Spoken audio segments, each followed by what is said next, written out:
Hello everyone, मैं doctor ज्योति Tiwari. Friends, आज हम बात करने वाले हैं कोलेस्ट्रॉल के बारे में।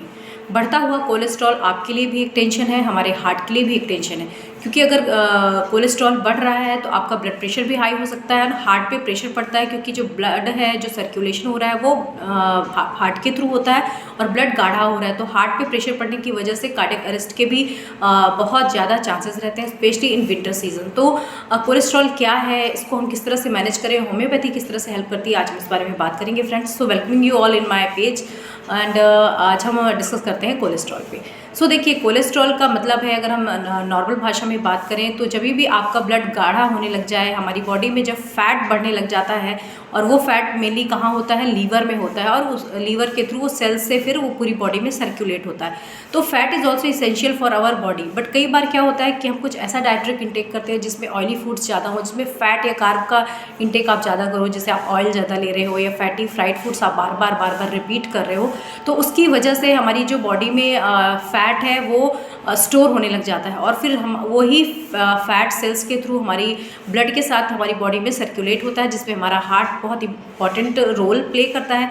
तो जब ब्लड गाढ़ा हो जाता है, उसकी वजह से जो सर्कुलेशन है वो भी स्लो हो जाता है, और कई बार ये गाढ़ा ब्लड कुछ छोटे छोटे क्लॉट्स बना लेता है, थ्रोम्बस फॉर्मेशन हो जाता है, और वो कहीं जाकर के अगर आर्टरीज में कहीं फंस गया तो उस वजह से भी हार्ट एकदम से काम करना बंद कर देता है, जिस कंडीशन को हम कार्डियक अरेस्ट भी बोलते हैं। और कोलेस्ट्रॉल अगर आपका बढ़ा हुआ है तो उस वजह से आपको हाई बीपी का भी प्रॉब्लम हो जाता है। तो बेसिकली इसके कारण मैंने आपको बता ही दिए कि इसमें अगर आपका डाइट सही नहीं है तो उस वजह से कोलेस्ट्रॉल बढ़ जाएगा। डाइट में आपको फैटी चीज़ें मोस्टली अवॉइड करनी है, अल्कोहल या स्मोकिंग अगर आप ले रहे हो तो उसे भी आपको अवॉइड करना है। कोलेस्ट्रॉल में एक एलडीएल होता है, लो डेंसिटी, और एक होता है हाई डेंसिटी लाइपोप्रोटीन। तो इसमें आपको जो एलडीएल है, इस पर ध्यान रखना है कि इसकी वैल्यू आपकी ज़्यादा बढ़ने ना पाए। एलडीएल ही होता है जो इंडिकेट करता है कि आपका कोलेस्ट्रॉल लेवल बढ़ा हुआ है।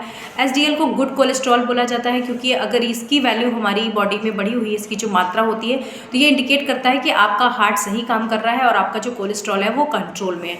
तो लो डेंसिटी जिसे हम बैड कोलेस्ट्रॉल बोलते हैं, हाई डेंसिटी जिसे हम गुड कोलेस्ट्रॉल बोलते हैं। अब बात करते हैं इसके मैनेजमेंट की और ट्रीटमेंट की। मैनेजमेंट पार्ट में आपको डाइट का रोल है, आपको डाइट में कंट्रोल करना है, fatty oily foods completely avoid करना है, fibre rich fibre nutrient fruits, इन सब चीज़ों को ज़्यादा से ज़्यादा कंज्यूम करना है। टोटल अवॉइड करें कि ऑयली चीज़ें आप ना लें, फ्राइड्स ना लें, पैकेट्स इस तरह की कोई भी चीज़ें आप ना लो।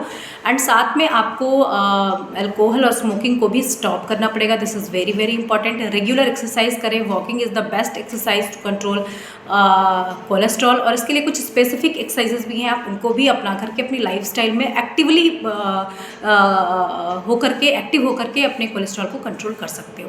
होम्योपैथिक पॉइंट ऑफ व्यू की बात करें तो आज मैं यहाँ 2 मेडिसिन डिस्कस करने वाली हूँ, और उनके कॉजेशन के साथ हम लेकर के चलेंगे, तो कोई मिथ नहीं होगा यहाँ पे। आप जब भी कोई होम्योपैथिक मेडिसिन लेना चाहो, जरूर से आप फिजिशियन से बात करिए, क्योंकि हमारी जो मेडिसिन है ना, वो हर व्यक्ति की अलग हो जाती है। ऐसी कोई स्पेसिफिक मेडिसिन हमारे पास नहीं होती, उनके सिम्टम्स के आधार पर हम प्रिस्क्रिप्शन करते हैं। जैसे आज सबसे पहले हम बात कर लेते हैं नक्स वोमिका की।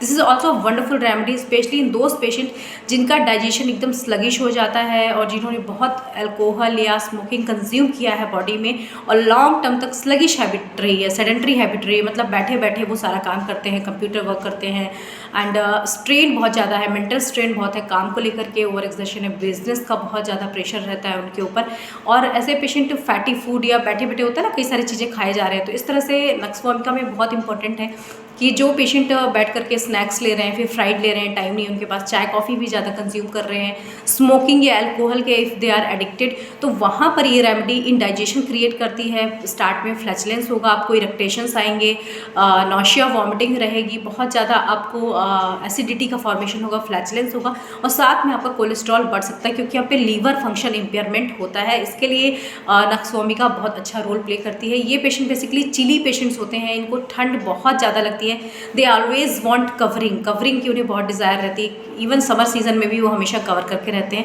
मेंटली अगर देखें तो ये पेशेंट बहुत ज़्यादा सेंसिटिव होते हैं, easily offended, anger violent, and they are very much perfectionist और फास्टिडियस। तो ऐसे पेशेंट के साथ नक्स वोमिका की रेमेडी जाती है।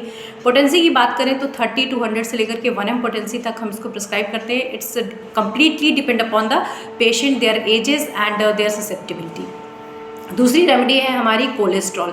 कोलेस्ट्रिनम नाम से ही समझ में आ रहा है कोलेस्ट्रॉल के लिए है। इस रेमेडी में भी आप देखोगे इसकी हम ट्रैचुरेशन मेनली यूज़ करते हैं और ये रेमेडी जो है स्पेसिफिकली लीवर को उसके फंक्शन को रिस्टोर करने के लिए दिया जाता है। अगर ऐसे पेशेंट जिनका लीवर इम्प्रॉपर रहा है, फैटी लीवर रहा है और किडनी फंक्शन भी इम्पेयरमेंट हुए हैं, तो वहाँ पर हम आप देखेंगे कि SGPT, SGOT, अल्कलाइन फॉस्फेट्स ऐसे पेशेंट के बहुत ज़्यादा बढ़ जाते हैं, लीवर प्रॉपर फंक्शन नहीं करता, उस वजह से बाइल भी बिलिरुबिन भी कई बार बढ़ा रहता है, पेशेंट का रिपीटेड जॉन्डिस होने लगते हैं, नौशिया, वॉमिटिंग एसोसिएटेड रहे, वीकनेस हो जाए और कुछ भी पेशेंट खाए उसे डाइजेस्ट ना हो, ये क्रॉनिक केसेस मेनली होते हैं।